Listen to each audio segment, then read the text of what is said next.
Okay, good afternoon and welcome to Airmic's webinar on travel risk management, managing the risk before it becomes a problem. I'm Georgina Oakes, one of the research and development managers at Airmic, and I'll be chairing today's conversation. As ever, please send in your questions. You've got a little Q&A box on your screen which you should be able to easily submit some suggestions, comments, questions in.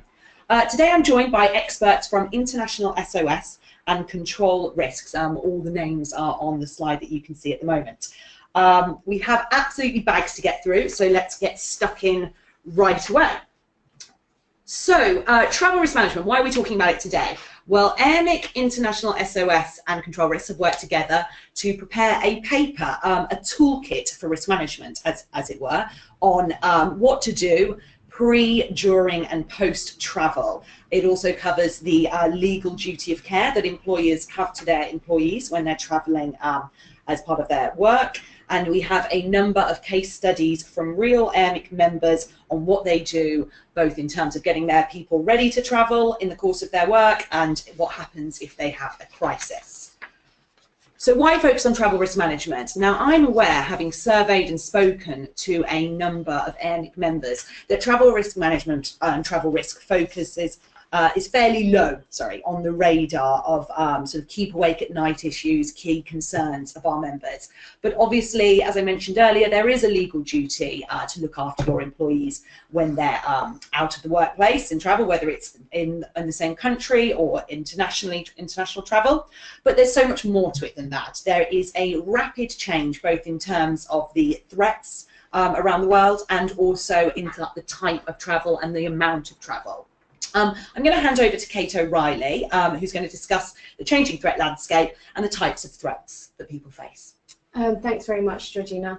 I thought I'd just begin by talking a little bit about the travel risk map, which was released earlier this month. And I thought I'd start by talking a little bit about how risk is determined.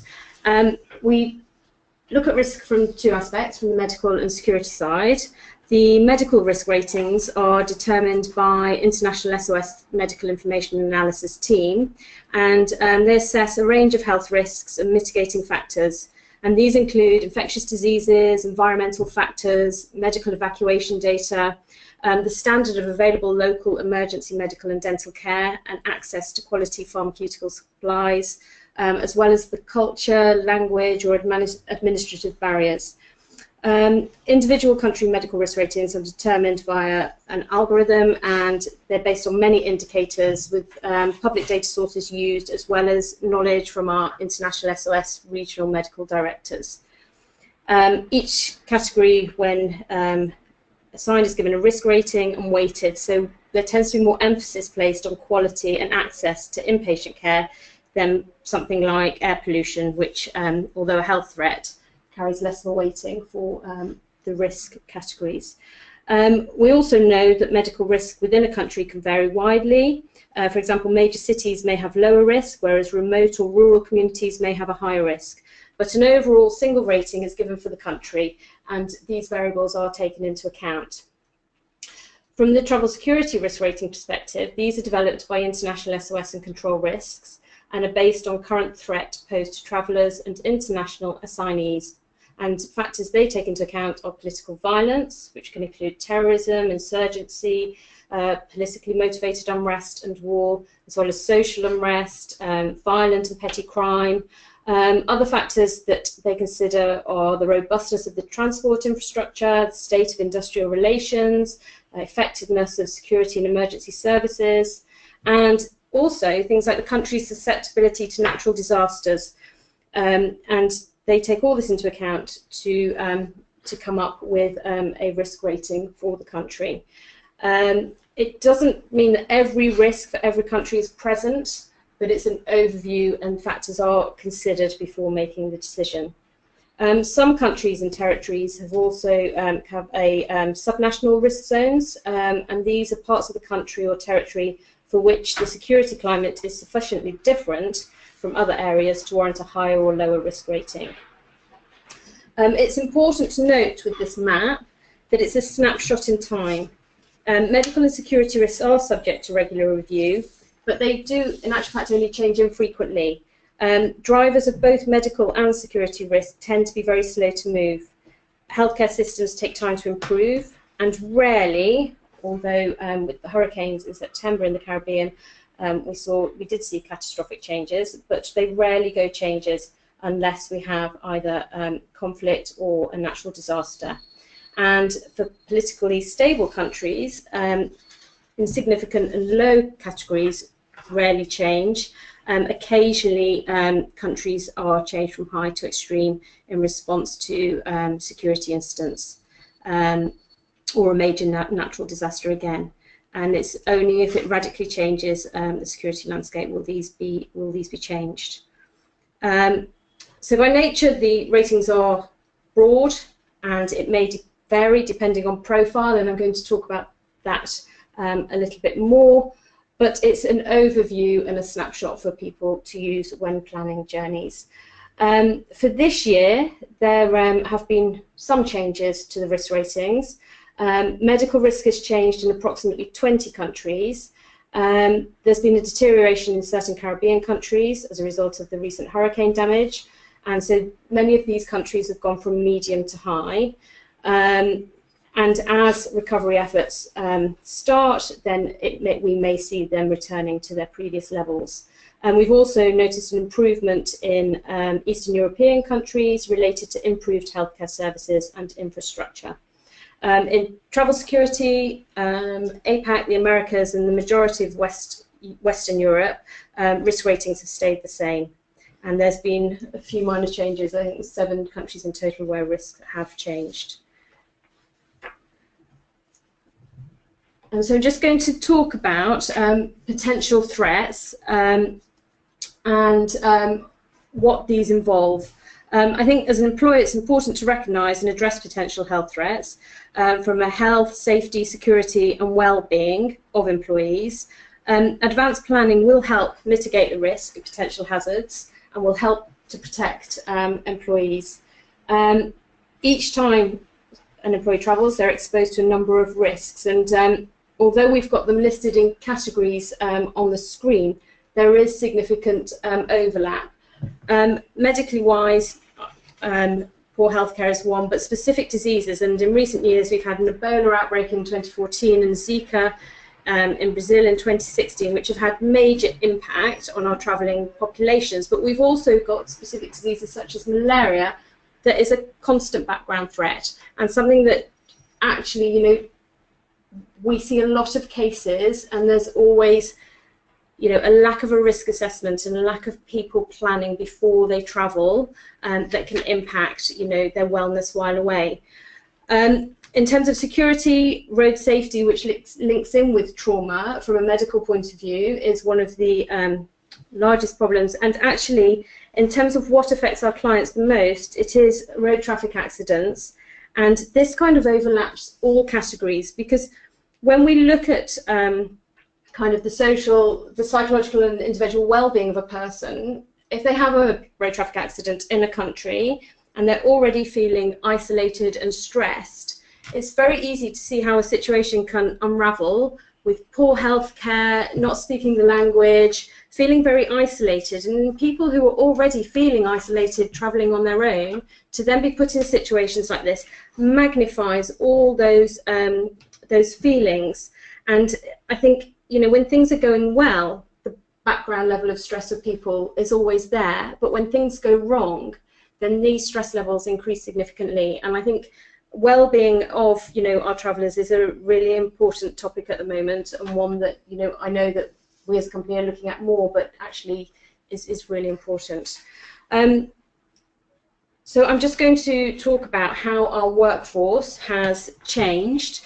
The definition and profile of a traveller has also expanded, and previously we had the traditional business traveller, a professional worker, and now we're looking at a much wider definition of mobile workers who travel on behalf of their companies, and companies are also sending these travellers to a wider range of territories, including high and extreme risk regions. If we look at how mobile what categories mobile workers are put into, we've got long-term expatriate assignments, which generally over a year, and people may go with their partner or families. We've also got short-term expatriate assignments, usually less than a year, with or without family. We've got the international commuter, who commutes from home to a place of work, and then their family remain at home.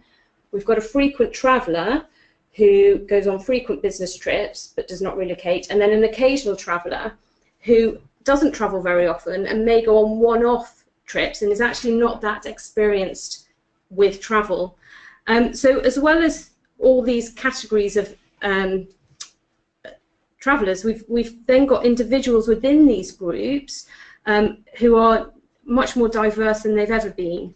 So we're seeing more women, we're seeing more junior employees, we're seeing more students, more individuals with disabilities, and not only do organisations now need to risk profile in terms of the destination of travel, but how the risk changes according to the individual who's travelling.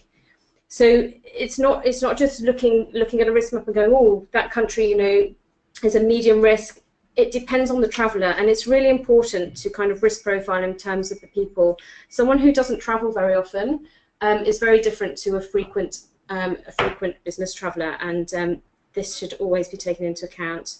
And their risks may vary, you know, not just with their profile, but what they're doing there, where they're going, their itinerary, their location, and when looking at kind of profiles and how to manage these, you know, perhaps some measures that you could put in place include like providing appropriate training for women and other individuals with specific profiles, ensuring adjustments are made to support travel for individuals with disabilities, and also enhanced pre and during travel controls for students, which is a growing group, apprentices, volunteers, and I would put in inexperienced travellers in with this group. We've also seen an increase in leisure travel, and how often is this taken into account? And you know, where is there a line between what when people are away from home, what they're doing for business, and then, you know, if they tag on a leisure trip or take part in leisure activities, where does the duty of care lie? And you know, and has an appropriate risk profile been done for this?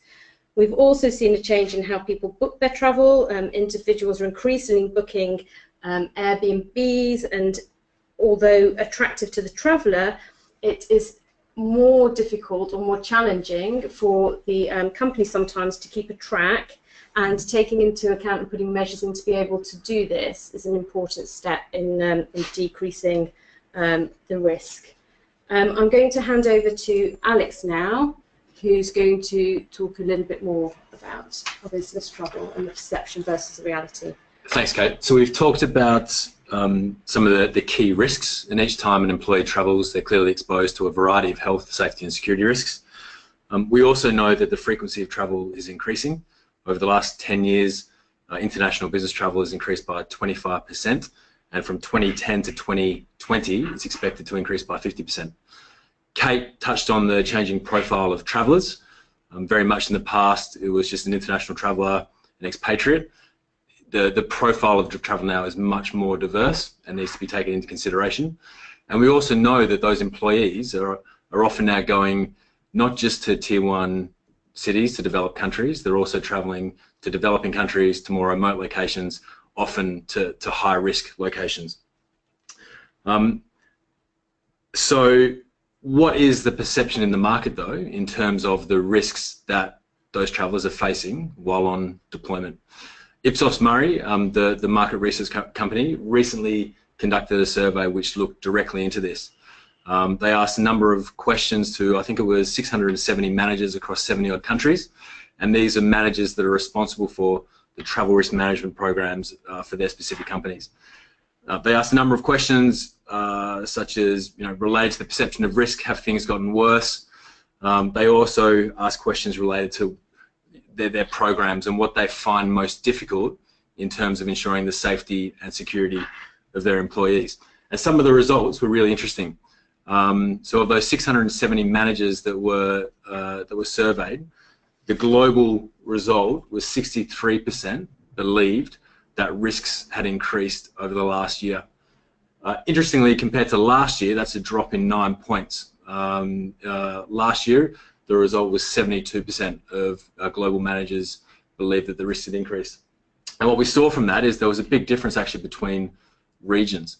In the Americas, 78% of managers that were surveyed believed that risks had increased, and in Australasia, 72%. And that was driven, we saw through the survey responses, predominantly from concerns about terrorism and natural disasters. Of the managers surveyed as well, 52% were of the view that risks were going to increase in the next year. What's our view? From our perspective, there has been a change in the risk landscape in certain regions and specific to certain threats. I think the one that comes to mind clearly is terrorism in Western Europe. In 2017 alone, we've had more than a dozen attacks in what we would typically describe as low-risk locations. But the key threats to us remain the same. What we see through our case data, and last year we had 4.8 million calls that came into our 26 assistance centres. Most of those calls are focused on advice, risk mitigation, but when it came to cases that involved injury, serious death, the results were very, very clear. And what we saw through our case data is that death, serious injury are far more likely to be the result of a road traffic accident, as Kate mentioned, a pre-existing health condition, or an alcohol-related incident. And that's very, very clear. And road traffic accidents, I mean, it's a great one, 1.25 million road traffic fatalities every single year. And you put that in the context of terrorism-related deaths, it varies every year or two by a couple of thousand, but typically every year fatalities relating from terrorism globally are around 30,000. 75% of those deaths are in 5 countries, and it's the usual suspects. It's Afghanistan, it's Pakistan, it's Iraq, Nigeria, Syria. In Western Europe, yes, we've seen an increase in attacks over the last 2 to 3 years. Yes, we have seen an increase in fatalities, but in the context of threats like road traffic accidents, the numbers are very, very low. And so that just needs to be considered and put into context. Okay, so Alex, organisations are hopefully aware of these changing threats, but what are their challenges in actually making sure their people are okay as they travel around the world?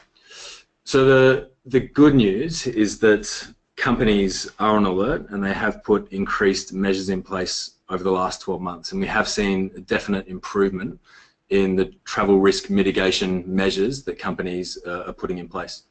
A real focus on developing robust policies and procedures, also putting systems in place and better harnessing technology to better manage travel risk. So there definitely has been some huge improvements. And I think that's really pleasing to see, because I think 10 years ago, it was very much the view in the market that if you had an assistance provider in place and if you had insurance in place, then that was job done in terms of travel risk management. I think that view has changed a lot over the last 3 years in particular, where those capabilities are critical, but companies now realise that there's a number of things that they need to do internally to ensure the safety and security of their staff. They need to define roles and responsibilities, have detailed crisis management plans in place. They need to rehearse those plans. They need to be able to track employees. They need to communicate, educate, and train their staff and make them aware of the risks that they're facing. And there's really strong awareness, I think, in the market now that it's not just that the companies can't just rely on providers or insurance to take care of their people, that there's a lot of things that they must do internally. From the survey, I mean, this is one of the key questions that was asked, was in terms of protecting your mobile workforce, what are the most difficult things that you currently experience? What are the key challenges? And you'll see a number of the results on the slide. I won't speak to all of them. I'll speak to a couple, and they're intrinsically linked, and that's the tracking of employees as well as communicating with employees during a crisis.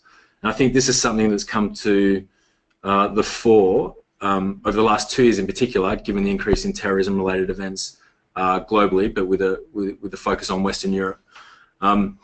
We have a number of different types of alerts that we produce. Special advisories are those where there's life safety concerns or there's significant potential for travel disruption. So if there's a terrorist event, if there's a Westminster attack, if there's a London Borough Market attack, those will be captured as a special advisory. We produced 235 of those last year, and we looked at the stats, the time of publication. 25 to 30% of those reports were published outside business hours in Europe. Borough Market's a great example. Friday night, 9:30, 10 o'clock. Many companies don't have 24/7 security and response capabilities in place, and they recognise now, following the increase in incidents, that it's critical that A, when an incident occurs, they can identify what their exposure is, how many employees they have in the affected location, that they can communicate with them, let them know that an incident's occurred, but also to be able to provide that assistance if it's required in a very timely fashion. And we talk about the golden hour, being able to identify exposure and be able to provide assistance within that 60-minute period following a critical incident. And I think that's a key focus now. It's seen as a challenge, but it's something that companies are looking to address. Okay. And Alex, you mentioned that, as you say, tracking is something that people have to address. How do individuals respond to that? Are they happy to be monitored around as they move around the world? It's a good question. I think views are changing. So if you had have asked that question 4 or 5 years ago, in some specific markets there was reluctance to be tracked, whether in locations in countries where there are strong privacy laws. France comes to mind as one of those locations. There was a real reluctance, not from companies themselves, but the employees of companies to be tracked and for senior management to know of their whereabouts and what they're doing. And that's just knowing their travel itineraries, but also the next level to that is actually GPS tracking, which is something that's required for high-risk locations. There was huge concern 3 to 4 years ago regarding that. I think now, and again I think it's linked to the increase in terrorism-related incidents that we've seen, that view is changing significantly, and employees are acutely aware that incidents can happen anywhere at any time in low-risk environments, and that their company needs to know where they are so they can provide assistance if it's required. Great. So I'll move us on to the travel risk toolbox, which is something that International SOS originally developed. I'd like to sort of touch on just some of the key aspects quickly. You've mentioned tracking. What else must every organisation bear in mind? Yes, so the toolbox has been put together by the SOS Foundation, working with BSI and some of the recommendations that have come out of that recent review. To be clear, it's not meant to be prescriptive. It's meant to provide a framework, a guide of some of the key things that companies should think about from a travel risk management perspective. It's focused very much on pre, during and after travel. You'll see there's 5 key components. This is just a snapshot. The actual toolbox is much more detailed, but with a focus on having detailed policies and procedures in place which articulate this is the company's responsibilities in this space, the importance of risk assessment, organisation planning and control, the importance of actually evaluating, reviewing plans, making sure that there's auditing and compliance measures in place, and then focusing on continuous improvement. I won't talk through all of those. The one that I'll just spend a bit of time talking on is the third section, which is all about organisation planning and control, and the importance of having detailed plans in place that provide guidance to the organisation on how they should respond if something occurs. And it's more than just having plans in place. It's about actually regularly testing those plans and make sure that all of the key stakeholders, as well as in some cases employees in some locations, are aware of what their specific roles and responsibilities are. Great. Anything more you wanted to say before I hand over to Dinesh? That's because you mentioned, we've got pre, during and post travel, and I think we've spoken a lot about pre-travel, sort of looking at what the threat landscape looks like, getting people sort of ready to travel. But I don't think we'd be very clever if we didn't think that bad things do and can and do happen. So I'd like to hand over to Dinesh, who's going to summarise dealing with an incident. Thank you, Georgiana. So as Alex talked about incident management, which is to minimize immediate impact to the traveler and or the organization, crisis management begins when the incident has the potential to cause harm to the people, environment, business operations, reputation, and stakeholder relationship. What is a crisis, you might ask? The British Standard BS 11200 describes a crisis as an abnormal and unstable situation that threatens the organization's strategic objectives, reputation, and viability. And in order to manage a crisis efficiently, there has to be three components of a crisis management. First, we need to get together a team of experienced individuals to solve the crisis at hand. The team will have dedicated roles and responsibilities. Once you have identified a team, you now need a plan. A plan needs to be clear, concise, current, and communicated. A plan provides the framework for rapid identification and escalation, continued contingency planning, decision-making, and required activities. A plan needs to remain consistent globally, only taking into account for local variations. And when you have a team and plan, you need training on how to use the plan in a crisis. Just as an F1 pit stop crew trains for hours to get a driver out in less than 2 seconds, a crisis management team will need to have regular training in using the plan, responding to simulated events in order to remain proficient. So if a crisis does happen, the team will be aware of their roles, their responsibilities, and what actions they are required to take to individually and as a team to manage it.